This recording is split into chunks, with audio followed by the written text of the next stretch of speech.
A Working Man, Jason Statham's latest film, David Ayer's latest film, is such a fucking train wreck. Yeah, we just got back from watching it, and literally, you and I both just got back.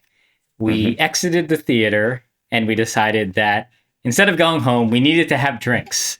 And for the first time in a long time, while recording, I'm having a drink because I don't know if I can get through this review without more alcohol compensation. But yes, we decided to have drinks afterwards. We vented a lot. And I don't want this review to just be us complaining about the movie for like an hour, because that, that's not what I want to do. I said this to you off camera multiple times, and I do want to make this statement now. This is a warning. This is not a review. This is a warning, because what we sat through was very difficult. We were both very fidgety. We were very fussy.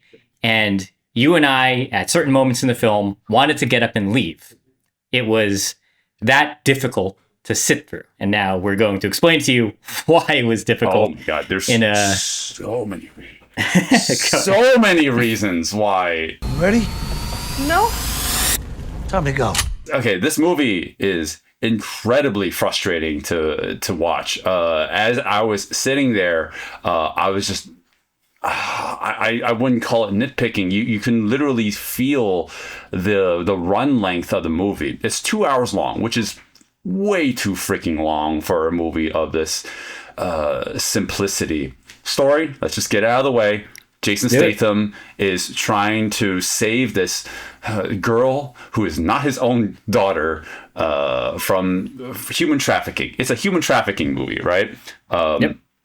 And he's also, at the same time, a working man, just like the title implies. A construction worker, yeah. So it's kind of like, a run-of-the-mill movie of watching Jason Statham try to save a girl, right?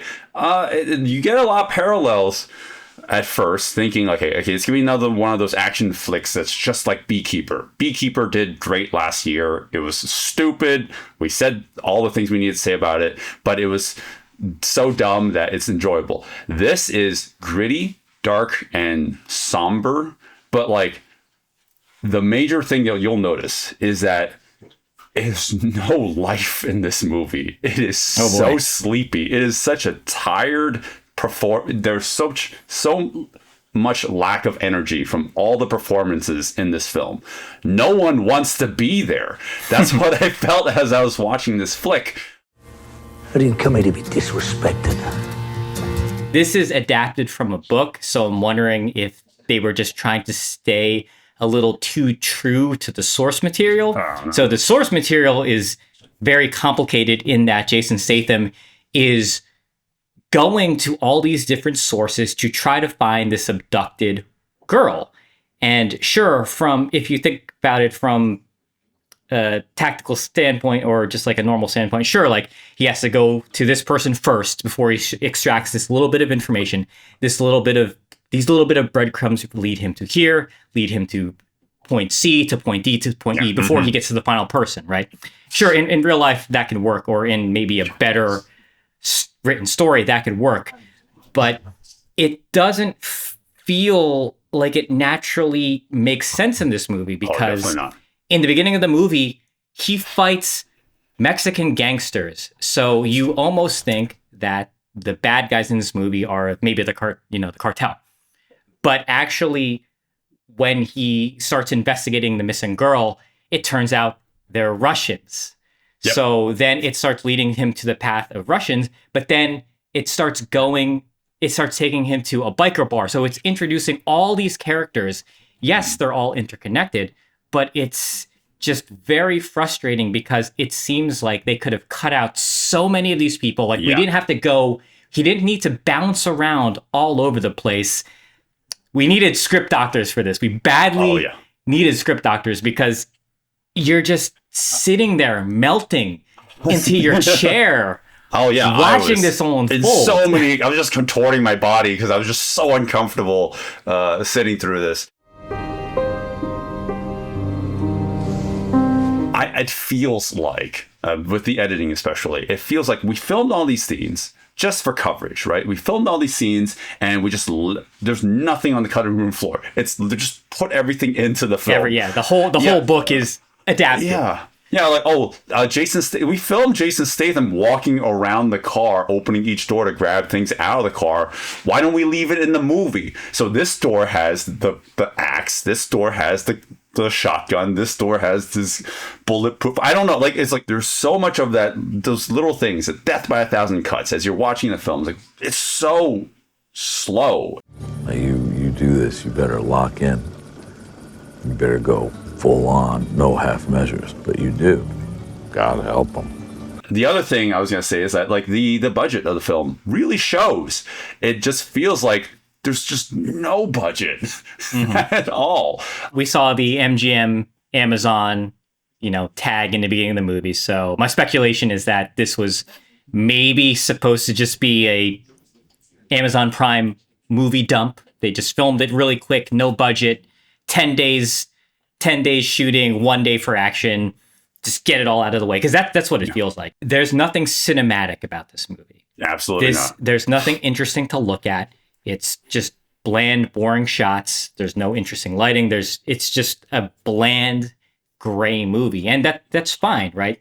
That's fine if that's what that's supposed to be. So then how do you compensate that, right? This is a Jason Statham film.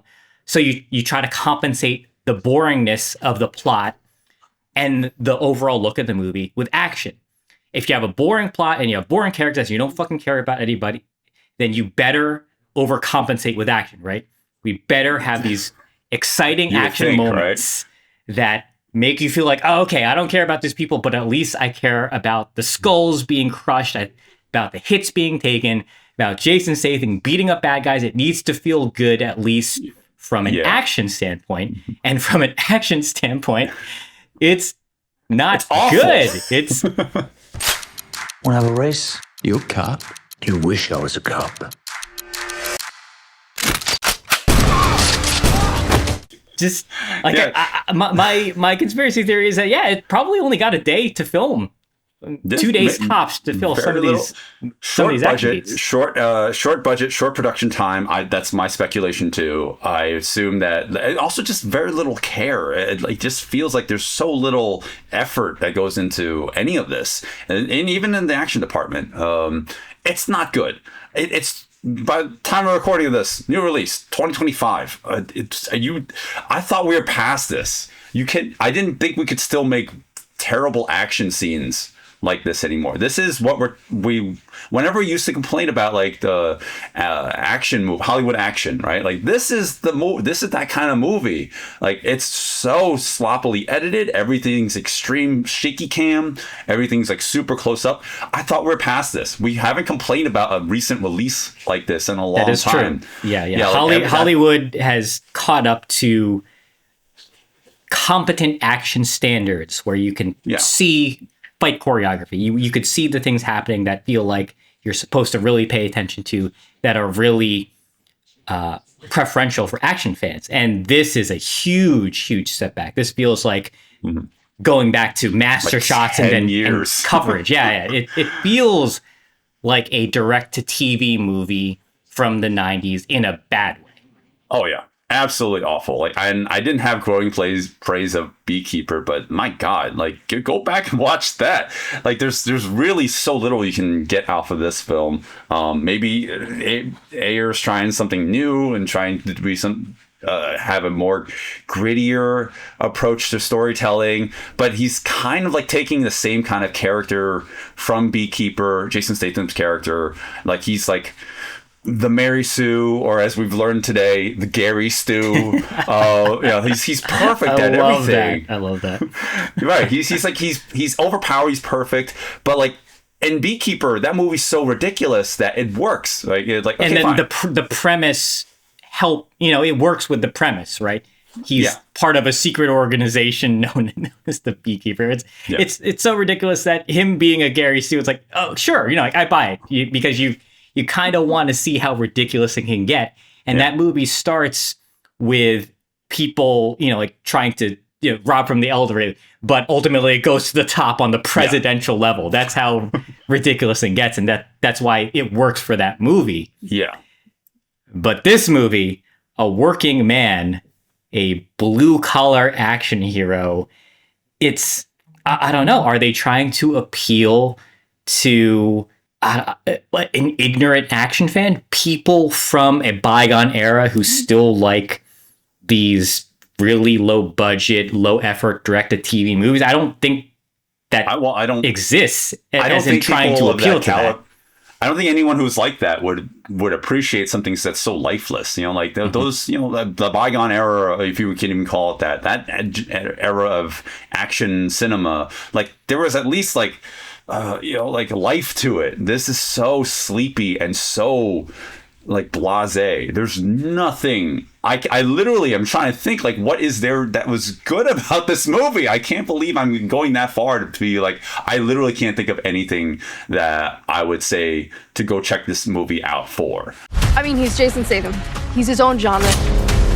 Action, obviously no, and everything else, it's just a complete and utter like do not recommend. I highly do not recommend this movie. This again, this is a warning. This is an absolute non-recommend from you and I. It was so bad. The gentleman sitting next to us, not Gen Zers, two men, I'm assuming our age, they began looking at their phones. Maybe the first 15, 20 minutes you started looking at your phone. And then they walked out. They walked out of the movie. They were smart enough to walk out. I was contemplating it, but I told you earlier, I have never walked out on a film that I've sat in the theater on.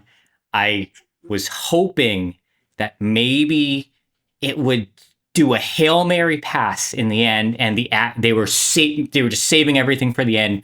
It was going to be this amazing action spectacle that maybe made me feel I got my money's worth. But no, it's just another bland shootout. At the very end of the movie, the final boss, it goes down like a chump. It is just embarrassing all around. This needs to be wiped clean from his filmography. It's an absolute just horror. It's not a good movie. It's boring and it's bad. That's the two things you don't want. Yeah. Yeah, I mean, it was so bad. I also did not want to have to take out my phone because I do not like doing that in movie theaters. But like, if I didn't, and if I wasn't like hiding the phone so I can like do other things, I would have snapped. I was literally thinking about just walking into the aisles or going outside the theater, not to use the bathroom, but just to pace back and forth, just like wait for the movie to end. Because sitting there was just there's a waterboarding scene in the movie, and that's how I felt. That's a perfect metaphor for how I felt watching this movie. So you'd rather be waterboarded than rewatch this movie? Absolutely. I will gladly simulate drowning than watch this movie again.